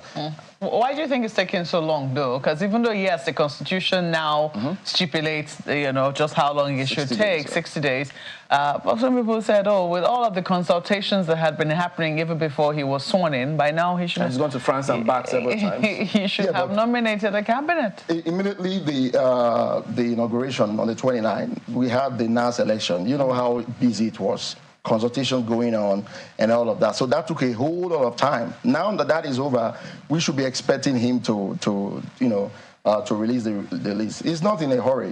This is what has been going on. People wanting to just jump into things. He's taking his time, but he's very proactive. I must tell you that. He's been into the office all the time. He closed 8 p.m., He's very proactive, so we're expecting the best from him. 15 days, come on, we got to give him a break. There's been a real shift, He said, don't give me a break, I asked for this job. Yes, when so don't give me one money, he didn't ask for any. I understand, but come on, 15 days? I'm looking at your talk, your conversation now from what we had shortly after the primaries. Don't forget, the primaries, the APC primaries were quite interesting. You ran for president. Yes. At some point, you stepped down for former Vice President Yemi Osinbajo, and I think initially you were a little unsure of how it was going to pan out within the party. But it does appear that you've moved from that to this bullish status. What would you say has been this greatest single factor influencing that? Few months after the primaries, I was on your show after a meeting with the president. I moved by conviction. I'm not into politics because of money. I'm doing extremely very well where I am. I run a multi-million-dollar company in America. So my thing is, I have to be moved to impact lives. If I didn't see that in Asiwaju, I can guarantee you I wouldn't be here. I had interactions with him, sat with him several times, had meetings, discussion, and I asked him questions. I saw that this man was ready for change. And, consulting with people, speaking with people, and begin to look at his past record. I said, number one thing that gravitated me towards him was the boldness. Nigeria is a country, we need a bold president. Somebody that would take decisions without looking at the faces of people, that will not go and be massaging our politicians who don't want this country to grow. When I saw that boldness in him, I said, this is the person I think we should run in after. And of course, we began to, I joined the team and we began to campaign. My optimism has been from day one after meeting with him. As soon as I was convinced, I joined the team and we began to run. And I'm glad all that we said is what is playing out now. And that's why I can boldly come here and sit down and keep talking about him. I'm sure if he wasn't performing, some of us would be hiding in shame by now. He's performing very well, and Nigerians are saying it. As you said, it's 15 days. That's what I thought you said. Hold on, it's just 15 days. It's already looking better than 4 years. You will agree of with what? me. 4 years of 4 years of whatever administration you want to think of. And I remember I made a statement that if President Tinubu succeeds in getting 70% of great people around him, he will become one, if not the best democratic president in the history of this country. Now, and I said that, I'm repeating it again. I'm going to come back here maybe after 1 year and we will revisit this discussion. One other area, one key area that lots of Nigerians, if not everybody, wants to see something done is power. I know he said, look, if anybody stands in the way of moving the country forward, they will be removed. Yes. Those were his recent words. And when he was governor in Lagos, he tried something with anyone. So at this point in time, many will be looking to see, because you've spoken about taking those strong decisions and steps. So now, should we equally expect that in the power sector, because in his speech, he says, Nigerians will get power will be readily available.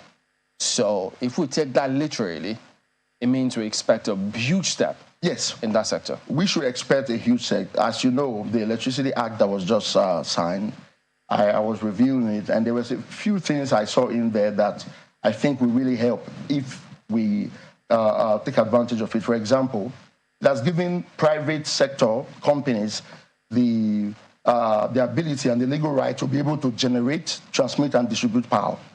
I was listening to Elon Musk some time ago. Elon Musk gave a statistic that within a 100-mile radius, if you put solar system, it can generate electricity to power the whole of America. That's a whole lot, considering the America, how great it is. So right now, we should be inviting investors to be able to take advantage of our forest. Put solar system there to be able to generate power. So there are so much in that bill. I believe as time goes on, we'll begin to see change in the power sector.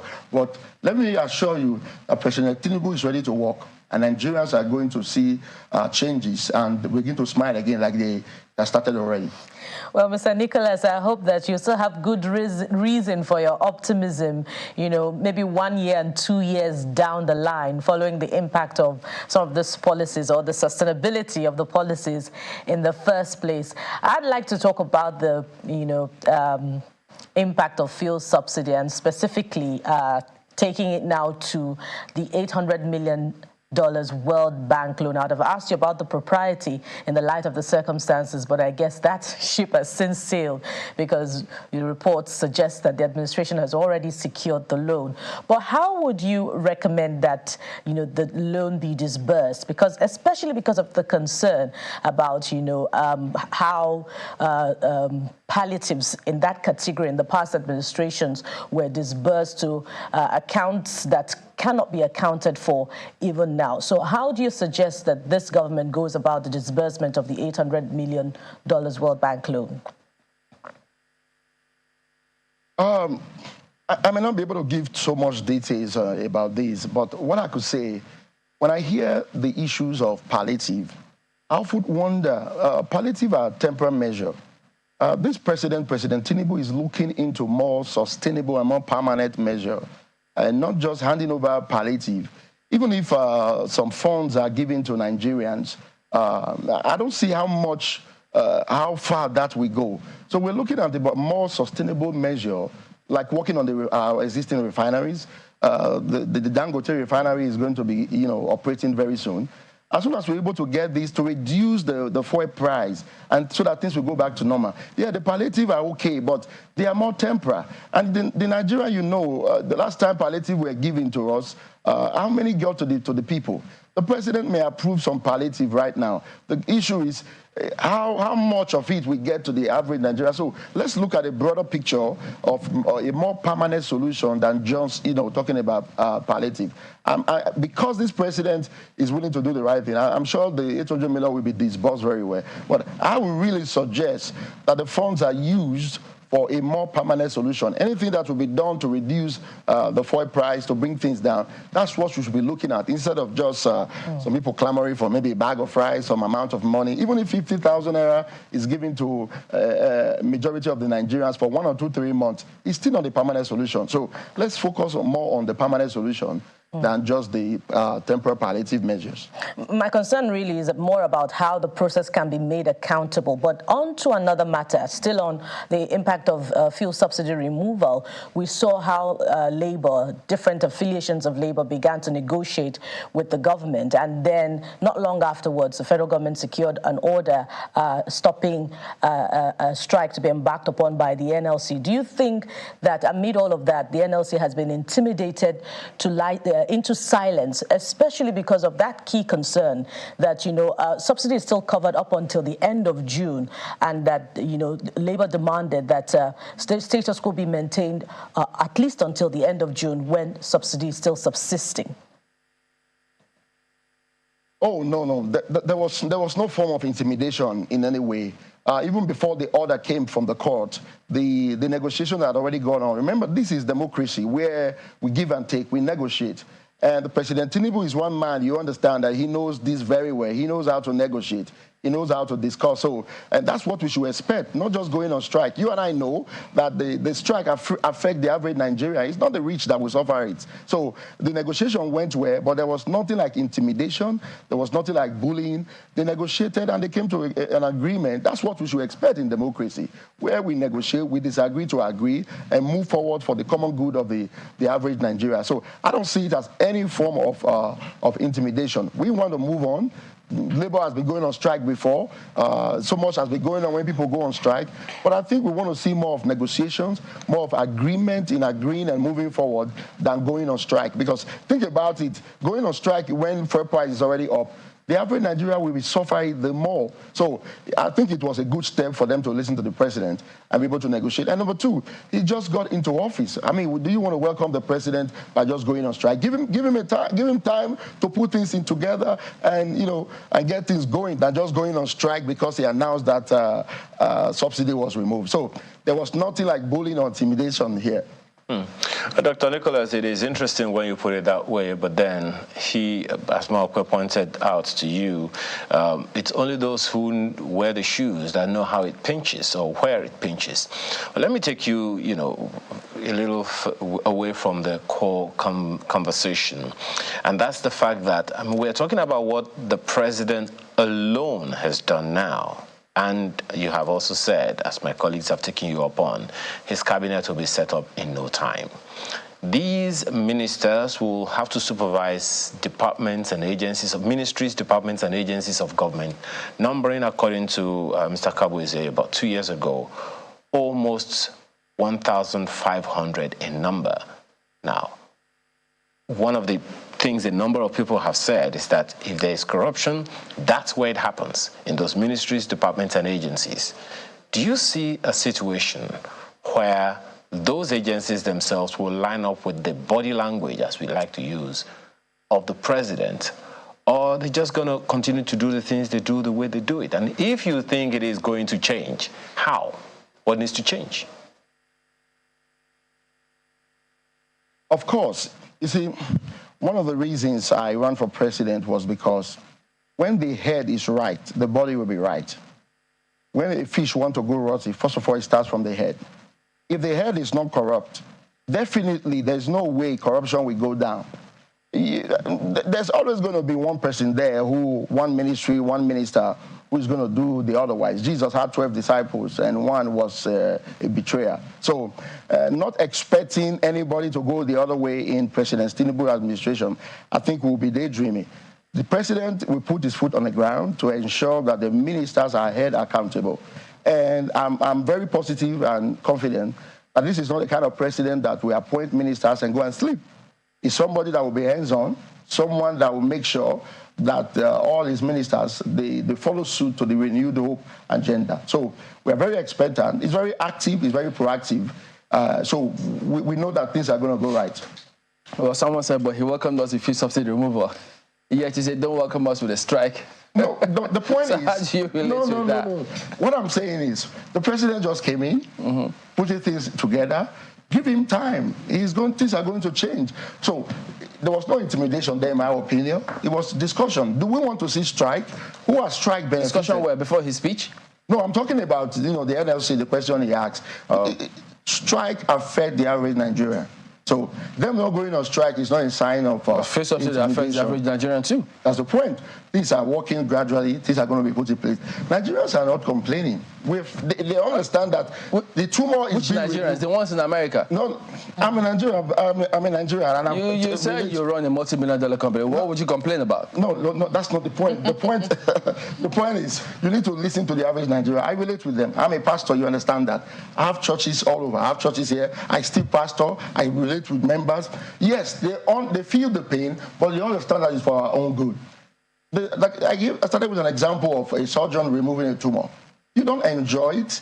If there's any way you can do it without hurting the patient, they will do it. But they understand that we have to feel this pain is for the good of the Nigeria. I hear you, but I don't know if that analogy suffices because that's already professionally set up environment, but in this case, it's completely different. Because after he made his speech, you saw what marketers did. But was it the president that increased the price? That's the point I'm making. But the president could box up. He could have given certain directions. No, this is not what I want. But he said this fuel subsidy must go. That's what he wanted. Yes, because that's what everybody wanted. Every presidential candidate wanted the same thing. All right, we need to wrap up. If he didn't remove it, probably by now people will say he's the cabal. He's the one that is benefiting from fuel subsidy. That's why he has not removed it. He has removed it. We're complaining. It's hypothetical, so we can't exactly say. We have to know what we want. That's hypothetical, so we can't say for sure. That's what people would have been saying. Well, we can't say for sure. That's what they would have been saying. He has removed it now.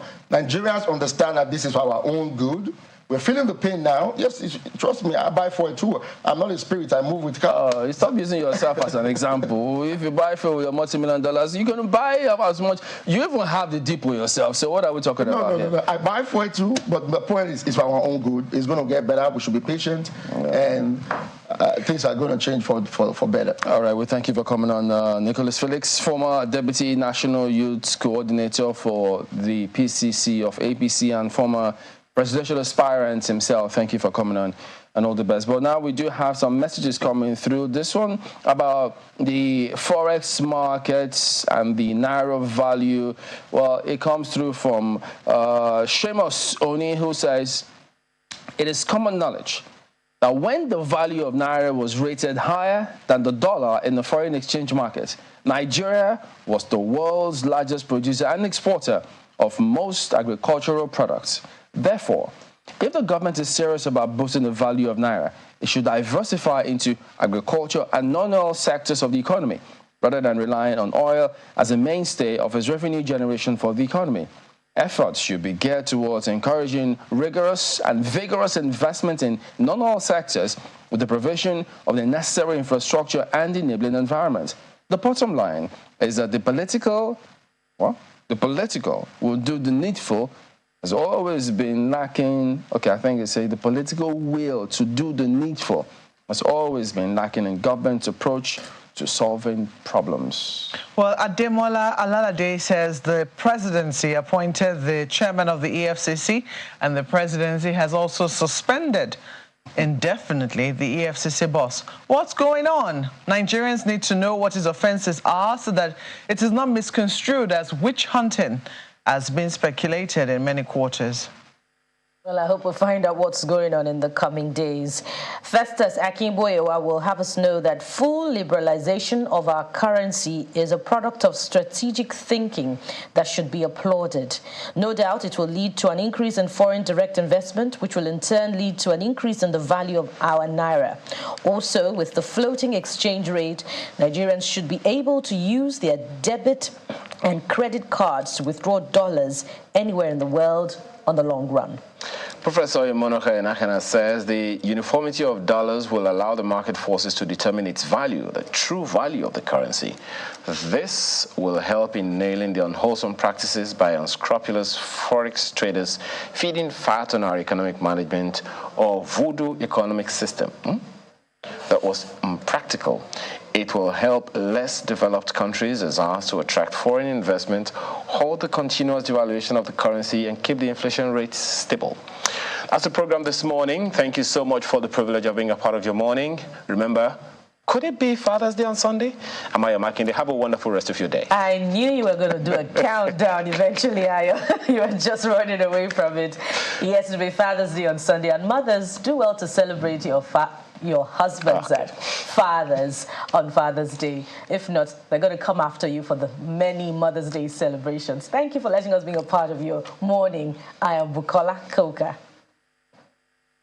Memo received loud and clear. Thank you for watching. I'm Maokwe Yusuf.